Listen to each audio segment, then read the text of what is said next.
সুপ্রিয় ভিউয়ার্স, আসসালামু আলাইকুম। আজকে আমরা আসলাম পরিমিতি 16.1 7 নম্বর ম্যাথ। তো চলুন শুরু করা যাক। বলা হচ্ছে একটি সমদ্বিবাহু ত্রিভুজের সমান সমান বাহুর দৈর্ঘ্য 10 মিটার এবং ক্ষেত্রফল 48 বর্গ মিটার হলে ভূমির দৈর্ঘ্য নির্ণয় করো। একটু দেখি এদিকে। যেহেতু বলা হয়েছে একটি সমদ্বিবাহু ত্রিভুজ, তার মানে তার দুইটা বাহু সমান হবে। এটা একটি সমদ্বিবাহু ত্রিভুজ, সমান সমান বাহু। সমান সরো আমি ধরলাম এই দুটো বাহু হচ্ছে সমান, তাহলে এ সমান সমান হচ্ছে 10 মিটার, এটাকে ধরলাম এ সমান সমান 10 মিটার এবং ভূমি বি, এবং আমাকে ভূমির মানটা বের করতে হবে। এবং এই যে ত্রিভুজটা আছে না, এটার ক্ষেত্রফল দেওয়া আছে। ক্ষেত্রফল কত? 48 বর্গ মিটার। ক্ষেত্রফল কত? 48 বর্গ মিটার। মনে করি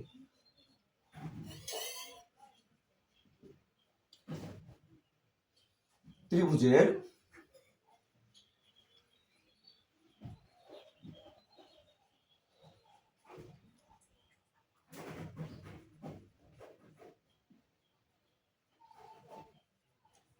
সমান সমান বাহু এ সমান সমান 10 মিটার এবং ভূমি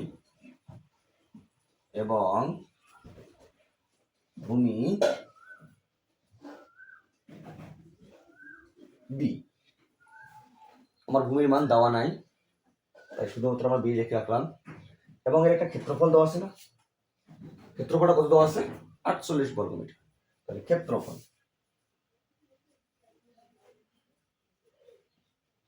ক্ষেত্রফল 48 বর্গ মিটার। আমরা একটি সমদ্বিবাহু ত্রিভুজের সূত্র মুখস্থ করছিলাম। সমদ্বিবাহু ত্রিভুজের ক্ষেত্রফলের সূত্র হচ্ছে b/4 root over 4a square minus b square. আমরা লিখতে পারি শর্ত মতে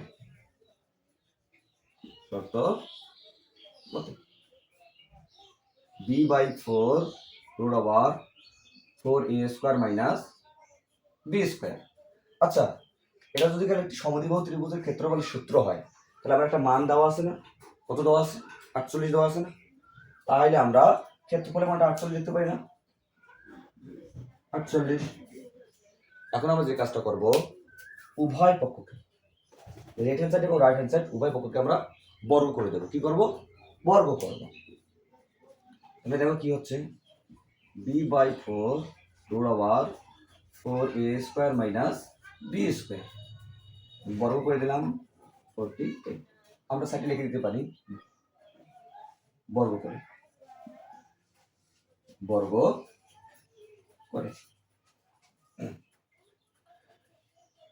এখন দেখুন, এই যে বর্গটা আছে, স্কয়ারটা যে আছে, পুরো রাশিটার উপর এখন আছে স্কয়ারটা। যদি কাল বি এর উপর স্কয়ার, তাহলে কি বি স্কয়ার হচ্ছে, এবং 4 এর উপর স্কয়ার হলে 416 হইতেছে। এবং দেখো এখানে কিন্তু এই যে 4a square minus b square, এই পুরোটার উপর কি দেখো তো একটা রুট ওভার দেওয়া আছে না, আর আমরা জানি স্কয়ার রুটে কাটা যায়, তাহলে আমি স্কয়ার রুটে কেটে দিতে পারি। আর b এর উপর স্কয়ার মানে হচ্ছে b স্কয়ার, আর 4 এর উপর স্কয়ার মানে হচ্ছে 416, এবং স্কয়ার রুটে কাটা, তাহলে গুণিত 4a square minus b square. আচ্ছা দেখুন তো, ত্রিভুজের সমান সমান বাহু এ সমান সমান 10 মিটার ধরে নেই, তাহলে আমি এ এর মানটা বসাই দিতে পারি না? এর মানটা বসাই দিতে পারি। তাহলে আমি একবারে এর মানটা বসাই দিচ্ছি। তাহলে কত আসতেছে দেখো, 10 এর উপর স্কয়ার। তাহলে 48 এর স্কয়ার দিলে কত আসে দেখি, একটু ক্যালকুলেটর চাবি। 48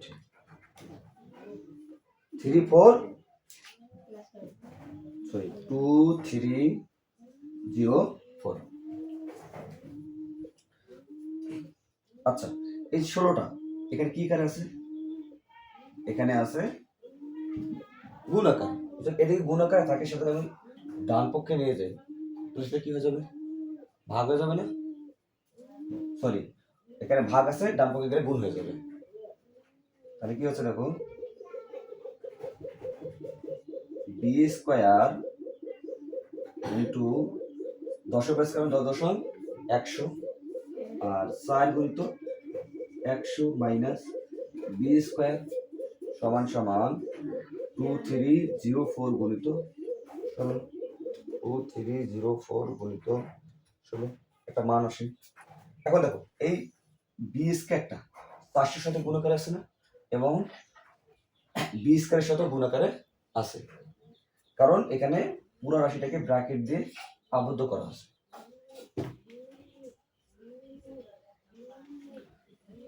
তাহলে আমি লিখতে পারি 400 B square minus B to the power 4 সমান সমান 36864। আমি পুরো রাশিটা কি করছি, দুটাকে গুণ করে দিছি, তবে একটা মান পাইছি। এখন দেখুন এই যে 36864, এদিকে সামনে কিছু নামে একটা প্লাস আকার আছে না, যদি এটা প্লাস আকারে থাকে সেটাকে আমি ডান পক্ষ থেকে বাম পক্ষে নিয়ে আসি, সেটা কি হয়ে যাবে, মাইনাস হয়ে যাবে না, মাইনাস হয়ে যাবে। তাহলে B square minus 4 B to the power 4 minus 36864 সমান সমান 0। আচ্ছা এই যে বি টু দি পাওয়ার 4টা এখানে দেখো তো কি আকার আছে, এখানে আছে মাইনাস আকারে, এই যুগল মাইনাস আকারে থাকে, এটাকে আমি একটু সামনে নেব, তাহলে কি হচ্ছে minus B to the power 4 plus 400 B square minus 36864 সমান সমান 0। এখন দেখো আমার এখানে মাইনাস মানটা তো সামনে, আমাকে যেভাবে হোক মাইনাস মানটাকে উঠাই দিতে হবে। এখন মাইনাস মানটাকে যদি আমি উঠে দিতে চাই তাহলে আমাকে কি করতে হবে, মাইনাস বি টু দি পাওয়ার 4টা আছে না, তাহলে আমি যদি এই পুরো রাশিটাকে মাইনাস মানটা উঠে দিতে চাই তাহলে আমি কি করবো জানো, উভয় পক্ষকে মাইনাস দ্বারা গুণ করে দেবো। কি করবো, লেফট হ্যান্ড সাইড এবং রাইট হ্যান্ড সাইডকে মাইনাস দ্বারা গুণ করে দেবো, অথবা আমি মাইনাস মানটাকে কমন নিতে পারি। তাহলে কি হচ্ছে, যদি আমি মাইনাস মান দ্বারা গুণ করে দিই তাহলে minus B to the power 4 plus 400 B square minus 36864 সমান সমান 0। আর 0 সামনে কি মাইনাস দিতে হয়, মাইনাস দিতে হয় না, কারণ 0 সাথে যাই করি না কেন তার মান সবসময় 0ই হয়। তাহলে এখন কি হচ্ছে, আমার এখানে মাইনাসে মাইনাসে প্লাস, প্লাসে মাইনাসে মাইনাস, আর মাইনাসে মাইনাসে প্লাস 36864 সমান সমান 0। এখন আমরা এটা কি করব, এই রাশিটাকে পুরোটাকেই আমাদের করতে হবে উৎপাদকে বিশ্লেষণ। উৎপাদক বিশ্লেষণের নিয়মটা হচ্ছে কি বলতো, আমাকে এমন দুইটা সংখ্যাকে বিবেচনা করতে হবে যেন গুণ করে আমার কি আসে 36864 আসে এবং যোগ বিয়োগ করে 400 আসে। আমি আবারও বলতেছি, আমাকে এমন দুটো সংখ্যাকে বেছে নিতে হবে যেন সংখ্যা দুটাকে আমি গুণ করে 36864 নিয়ে আসতে পারি এবং যোগ বিয়োগ করে 400 নিয়ে আসতে পারি। তাহলে একটু আমি ক্যালকুলেটর যদি নিয়ে হাতে, তাহলে এই পুরো সংখ্যাটাকে আমি 144 দ্বারা ভাগ দেব। 136,864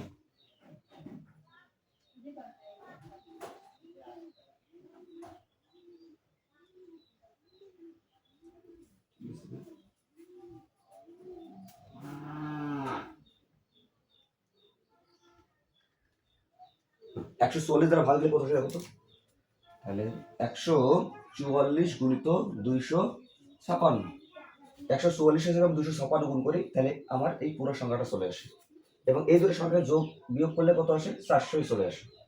তাহলে আমি যে কাজটা করবো, B to the power 4 minus 256 B square minus 144 B square plus 36864। দিয়ে দিছি। এখন দেখো তো এখান থেকে কি কমন নেওয়া যায়, এখান থেকে আমি কমন নিতে পারি বি স্কোয়ার। আমি যদি এখান থেকে বি স্কোয়ার কমন নেই তাহলে আমার কি এসে দেখো তো, এখানে 4টা ছিল নাকি, বি টু দি পাওয়ার 4 ছিল, বি টু দি পাওয়ার 4 থেকে যদি কাল আমি বি স্কোয়ার কমন নিই তাহলে একটা বি স্কোয়ার থেকে না, এখানে থাকতেছে বি স্কোয়ার, এখানে মাইনাস চিহ্ন আছে, মাইনাস চিহ্ন নিয়ে দিছি। এবং দেখো এখানে 256 বি স্কোয়ার ছিল না, এখানে যদি আমি বি স্কোয়ারটা কমনই নিয়ে দিছি। কমন বলতে মূলত বুঝতে পারি যে আমি যে মানটা কমন নেবো ওই মানটা দিয়ে দুটো রাশিকে ভাগ করে দেবো। এই কারণে যদি কাল আমি বি স্কোয়ার দিয়ে ভাগ দিই তাহলে দেখো 4টা থেকে বি টু দি পাওয়ার 4 থেকে বি স্কোয়ার বাদ দিলে বি স্কোয়ার থেকে, ঠিক সেমভাবে 256 বি স্কোয়ারকে যদি আমি শুধুমাত্র বি স্কোয়ার দ্বারা ভাগ করে দিচ্ছি, বি স্কোয়ার কাটা যাচ্ছে, তাহলে শুধুমাত্র 256 থাকতেছে না, 256 থাকতেছে, তাহলে মাইনাস 256। এখান থেকে আমি কি করবো, এই দুটা থেকে দেখো একটু আমি মাইনাস 144 কমন নিলাম, তাহলে দেখো কি হচ্ছে আমার, তাহলে 144 যদি আমি কমন নিয়ে থাকি তার মানে এখান থেকে 144 বাইরে আসবে এবং এখান থেকেও 144 বাইরে আসবে না, তাহলে এখানে হবে বি স্কোয়ার মাইনাসে মাইনাসে প্লাস এখানে হবে 256। মূলত প্রথমে যে রাশিটা আসে শেষও ওই একই মানটা আসে। এই দুটো থেকে আমি কি কমন নিতে পারি, এই দুটো একরকম না, দেখো তো এই দুটো থেকে আমি একটা কমন নিলাম, বি স্কোয়ার মাইনাস 256 এবং বাকি যে দুটো হচ্ছে এখানে আমি ব্র্যাকেট দিয়ে লিখে রাখবো, বি স্কোয়ার মাইনাস 144 সমান সমান 0। এখন দেখো এখানে আমি দুইটা রাশি পাইনি, আমার মানটা কিরকম হবে দেখো, একবার লিখবো সুতরাং বা হয় বি স্কোয়ার মাইনাস 256 সমান সমান 0, তাইলে বি স্কোয়ার সমান সমান 256, এদিকে মাইনাস এদিকে এসে গেল প্লাস, তাহলে এদিকে স্কোয়ার আছে না, স্কোয়ার থেকে তাহলে রুট ওভার করে দিতে পারি না, কারণ সমান সমান এদিকে সেটা রুট ওভার হয়ে যায়, তাহলে বি স্কোয়ার বি সমান সমান রুট ওভার 256। অতএব বির একটা মান পাচ্ছি না আমি, দেখো তো বির মান কত পাচ্ছি, যদি আমি 256 কে রুট ওভার করি তাহলে আসে আমাদের 16, কত আসে 16। এখন দেখো আমি এটার কাজ করলাম, এই যে এখানে একটা রাশি আছে না, এবার লিখবো অথবা বি স্কোয়ার মাইনাস 144 সমান সমান 0। আচ্ছা 144 এখানে মাইনাস আছে না, সমান সমান লিখলে সেটা কি হয়ে যাবে, প্লাস হয়ে যাবে, তাহলে বি স্কোয়ার সমান সমান 144, এতে স্কোয়ার আছে না, বাম পক্ষে যেটা স্কোয়ার থাকে ডান পক্ষে সেটা গেলে কি হয়ে যায়, রুট ওভার হয়ে যায়, তাহলে বি সমান সমান রুট ওভার 144। তাহলে আমি যদি 144 কে রুট ওভার করি,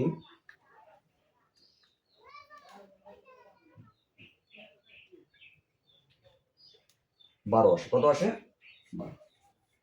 আচ্ছা এটা বির মান বলতে আমি কি বুঝতেছি বলতো, এই যে দেখো তো ভূমির মান না, তাহলে ভূমির মান দুটো পাইনি, একটা পাচ্ছি 16 আর একটা পাইছি 12। এখন দেখো যদি কাল ভূমির মান আমার মাইনাস আসতো তাহলে আমি একটাকে বাদ দিতাম, যেহেতু দুটাই প্লাস মান আসছে, দুটাই প্লাস মান আসেনি, তার মানে যেহেতু আমাকে দুইটা মানে প্লাস আসছে তার মানে আমার অ্যান্সার দুটোই হবে, তাহলে লিখবো যে অতএব ভূমির মান, অতএব ভূমি বি সমান সমান 16/12, এটাই উত্তর। 12 হতে পারে, 16 হতে পারে। আশা করি আপনারা বুঝতে পারছেন। আসসালামু আলাইকুম।